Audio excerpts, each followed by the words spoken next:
Showbiz की दुनिया से आप सबको मेरा सलाम। बात करेंगे इस टाइम पे सना यूसुफ केस में क्या लेटेस्ट अपडेट्स सामने आई हैं, क्या ऐसी स्टोरी सामने आई है जिसको सुन के आप हैरान और परेशान होंगे, इसके बारे में तबसरा करेंगे। साथ ही साथ उमर हयात जो कि वो दरिंदा है जिसने गोलियां मारी हैं, उसके बयानात भी सामने आए हैं। अब क्या बयानात उसने दिए हैं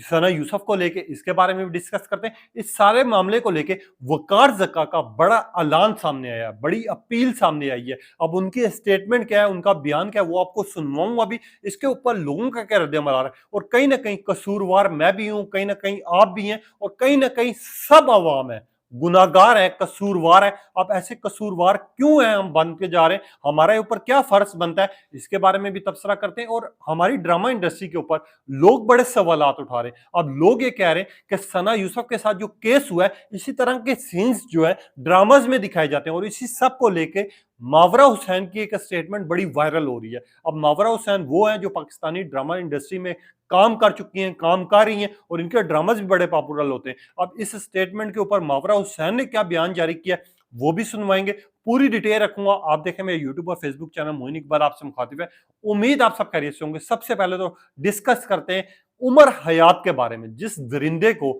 जो कि इंसान कहलाने के काबिल नहीं है, जब कोर्ट में पेश किया गया उसके मुंह पे काला कपड़ा डाला गया जो नहीं डालना चाहिए था। उस दरिंदे की उसकी शक्ल दिखानी चाहिए थी, उसके ऊपर जिस तरह लोग लानत भेज रहे हैं, जिस दरिंदे के ऊपर ये काम करना चाहिए कि इनको, हमारी पुलिस को, हमारी इंतजामिया को इसको ऐसी सजा देनी चाहिए कि कोई बंदा भी ये काम करने से पहले 100 दफा सोचे, या फिर इसको अवाम के हाथों में दे देना चाहिए। अवाम जाने और ये दरिंदा जाने, जो इसके साथ अवाम करेगी, क्योंकि इसने जो 17 साल की बच्ची के साथ किया, 22 साल का बच्चा तो इसको लोग कह रहे हैं, मगर ये जो दरिंदा है ये 22 साल का बच्चा कहलाने के काबिल ही नहीं है। क्योंकि कोई बच्चा भी कभी भी अपने हाथ में बंदूक नहीं उठाएगा, कभी भी किसी के घर नहीं घुसेगा, और किसी के साथ जबरदस्ती करने की कोशिश नहीं करेगा। अब जिस तरह की स्टेटमेंट्स आ रही हैं वो सुनवाऊंगा, मगर सबसे पहले वकार जक्का का जो इसके ऊपर ऐलान सामने आया है, और वकार जक्का ने जो बात की है उसके ऊपर 100% मैं एग्री भी करता हूं, और मैं इस बात पे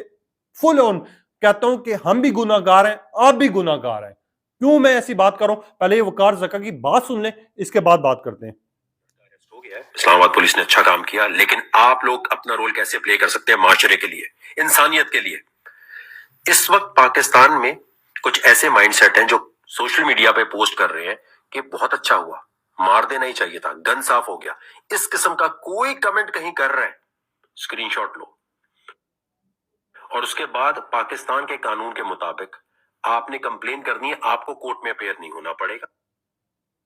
कैसे आप अच्छा, वकार जक्का ने बिल्कुल सही बात की है कि आप भी गुनाहगार हैं, मैं भी गुनाहगार हूं। मैं कहीं ना कहीं आप लोगों को क्यों ये बात कर रहा हूं बार बार, इस वजह से कर रहा हूं कि कल कुछ कमेंट्स मेरे पास से गुजरे थे, जो कि इस चीज के ऊपर मैंने वीडियो बनाई थी, जो कि अभी तक मैं 3 से 4 कमेंट्स को रिपोर्ट कर चुका हूं, उनके स्क्रीनशॉट लेके मैं शेयर कर चुका हूं। और उसके ऊपर आपने लिखना है कि यार ये माशरे के खिलाफ बात कर रहे हैं, ये किसी की मौत का मजाक बना रहे हैं, किसी मासूम बच्ची की जिंदगी का मजाक उड़ा रहे हैं। ये ऐसे लोग हैं जिनमें इंसानियत नाम की चीज ही नहीं है। असल में दरिंदे ना ऐसे ही लोग हैं। जो ये लोग बात करेंगे बहुत अच्छा हुआ, ऐसी बच्चियों के साथ ऐसे ही होना चाहिए। कुछ लोग ये हैं कि अल्लाह पाक उसको जहन्नुम में अच्छी जगह दे, दर्जात बुलंद करे। इस तरह के जो कमेंट्स हैं इनका स्क्रीनशॉट लें, इनको रिपोर्ट करें, क्योंकि ये आपके ऊपर भी फर्ज बनता है, मेरे ऊपर भी करता है बनता है। और मैंने 3 से 4 काम किए हैं इस तरह के, और जिन लोगों को कुछ समझ नहीं आ रहा वो मुझसे पूछ भी सकते हैं, मैं हर एक को कमेंट में जवाब दूंगा कि आप इस तरह रिपोर्ट कर सकते हैं, इसका स्क्रीनशॉट ले सकते हैं। जो कि दरिंदे, जो कि इंसान कहलाने के काबिल नहीं है, जो कि उस बच्ची की मौत का मजाक उड़ा रहे हैं, उनको जाके आप रिपोर्ट करें, उनके ऊपर एक्शन होना चाहिए, क्योंकि खाली वो कसूरवार नहीं है, इस तरह की माशरे की सोच कसूरवार है असल में। अब लोग ये बात कर रहे हैं कि यार सना जो यूसुफ है वो चली गई इस दुनिया से, ठीक है, जनाजा हो गया, सब कुछ हो गया, मगर क्या आने वाले टाइम में इस तरह के वाकयात आपके घर में, मेरे घर में, हमारी माँ बहन, किसी की माँ बहन भी हो, किसी की बेटी हो, असल में ना इंसान को उससे सीखना चाहिए जिसके ऊपर गुजरी है। जिस बाप ने अपनी जवान बेटी की, जो कि जवान भी नहीं हुई थी, बच्ची थी 17 साल की, जिसकी मैयत उठाई है, जिसने अभी जिंदगी देखनी थी, जिसने खेलना कूदना था, उसकी मैयत उठाई है।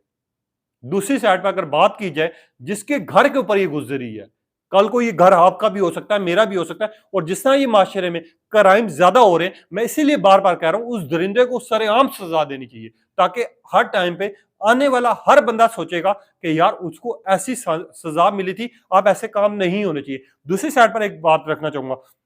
आज उस हैवान को पेश किया गया, काला कपड़ा मुंह पर था, लोगों ने लान तान भी बेची, लानते भी बेची, उस हैवान का शक्ल नहीं दिखाई गई, मगर यहां पर उस दरिंदे की शक्ल नहीं दिखाई गई। जो लोग भी वो लोग कह रहे हैं कि यार ये बच्चा था, ये मासूम है, ये शक्ल से बड़ा इस टाइम पे मासूम लग रहा है, अगर ये मासूम होता, अगर ये बच्चा होता तो वो इस तरह के काम नहीं करता। मैं मानता हूं कि वो मिडिल क्लास फैमिली से, मैं मानता हूं उसका बाप गरीब है, मैं मानता हूं कि यार वो बड़ी मुश्किल से उनके घर का गुजारा होता है, मैं मानता हूं कि बच्चा सोशल मीडिया प्लेटफॉर्म्स पर प्रमोट कर रहा था, मैं मानता हूं कि यार चलो कहीं ना कहीं ये भी मान लेते हैं कि इस बच्ची का और उस बच्चे का राब्ता था, जो कि आज उस दरिंदे ने बयान दिया, स्टेटमेंट उन्होंने उसने ये दी कि यार इसने मुझे अपने घर में खुद बुलाया था, इसने मुझे खुद एड्रेस दिया था, हम हमारी बातचीत हो रही थी, मगर ये पॉइंट सारों को पता है।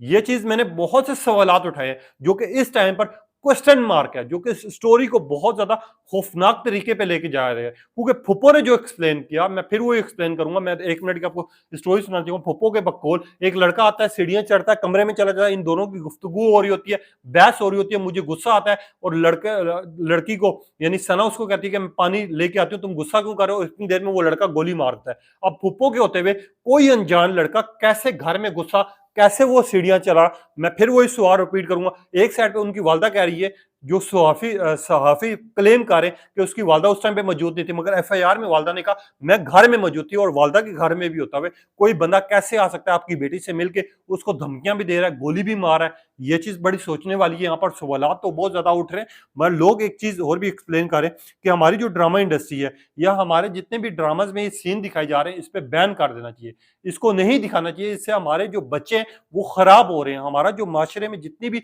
बच्चे हैं वो देख के फिर इसी के ऊपर चलते हैं। जिस तरह के ड्रामाज में सीन दिखाए जाते हैं कि यार लड़की को प्यार हुआ या लड़का अमीर घर का है तो जाएगा लड़की को उठा लाएगा, गन पॉइंट पे गोलियां मारेगा, इस तरह के काम करेगा और फिर उसकी शादी हो जाएगी। इस तरह के सीन्स देख देख के हमारे जो बच्चे हैं, जो घर वाले, वो फिर ये चीजें सीख रहे हैं। ऐसी आवाम इस टाइम पर एक्सप्लेन करिए। मगर यहाँ पर मावरा हुसैन की मैं स्टोरी लाजमी रखना चाहूंगा, जो कि मावरा हुसैन ने इंटरव्यू दिया है, जो कि इस टाइम पर इंटरव्यू का उनकी क्लिप बड़ा वायरल हो रहा है। मावरा खान को जोड़ा जा रहा है बेसिकली सना सफीना के केस का, तो वो किस तरह एक्सप्लेन किया ये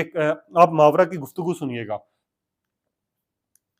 एपिसोड रीड करी थी या शायद 8th एपिसोड, ये and I read a scene where Murad forces himself on मेहरबानो और बस वो सीन था और वो सीन गुजर गया और अगले दिन सुबह उठ के मेहरबानों पे से नाश्ता बना रही थी और I called मोमिना, मैंने कहा Momina this is marital rape, this we can't just let it pass, and it was very, मतलब मेरे लिए भी बहुत ही,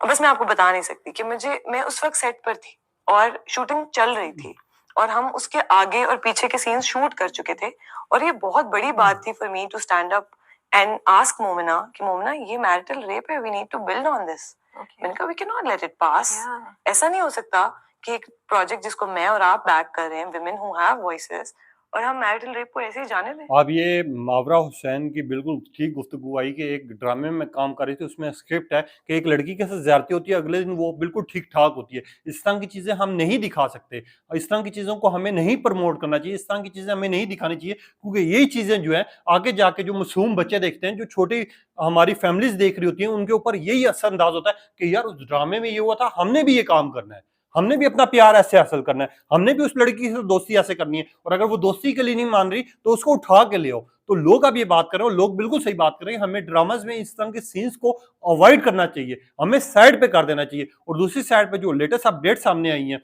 कि एक साइड पे उस दरिंदे ने यानी उमर हयात साहब की जो स्टेटमेंट आई, जो कि बयान आया कि मुझे उस लड़की ने खुद एड्रेस दिया, मगर ये उमर हयात की जो मुलाकात थी जो कि उससे होनी थी, वो बेसिकली पहले 29 तारीख को वहां पर आया था, अब 2 तारीख को आया था। ठीक है, यहां पर लोग अब ये सवालात उठा रहे कि यार इतना कुछ है इस स्टोरी में, इतने ज्यादा नए नए पॉइंट्स आ रहे हैं कि समझ ही नहीं आ रहा है कि एक के बाद एक सवाल क्यों उठ रहा है,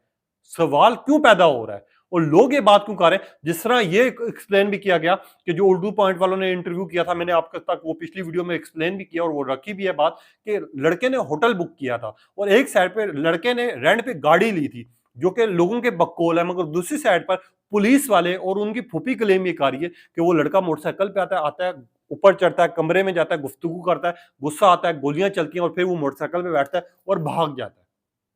यहाँ पर बहुत ज़्यादा स्टोरी में सवालात उठ रहे हैं, मगर असल में जो वो हैवान है, जिसने किसी की बेटी की ज़िंदगी बर्बाद कर दी है, जिसका बाप इस टाइम रो रहा है, जिसकी माँ वो सदमे से नहीं निकल पा रही, और जो उसकी दोस्त है, जो उसका इंटरव्यू बहुत ज़्यादा वायरल हो रहा है, जो कि मैंने पिछली वीडियो में आप तक एक्सप्लेन किया हुआ है, आप जाके देख भी सकते हैं कि उसकी दोस्त ने आखिरी वर्ड्स क्या बोले कि यार मेरा अब जीना मुश्किल हुआ हुआ है, घर से बाहर निकलना मुश्किल हुआ है, मैं वो चीज़ें भूल ही नहीं पा रही, तो मेरे ऊपर क्या गुज़री होगी आप खुद एक्सप्लेन कर सकते हैं, अंदाज़ा लगा सकते हैं। अब आपने बताना है इस सारी स्टोरी के ऊपर आपकी क्या राय है, अपनी कीमती राय का इज़हार कीजिएगा। तब तक के लिए इजाज़त दीजिए। अल्लाह हाफ़िज़।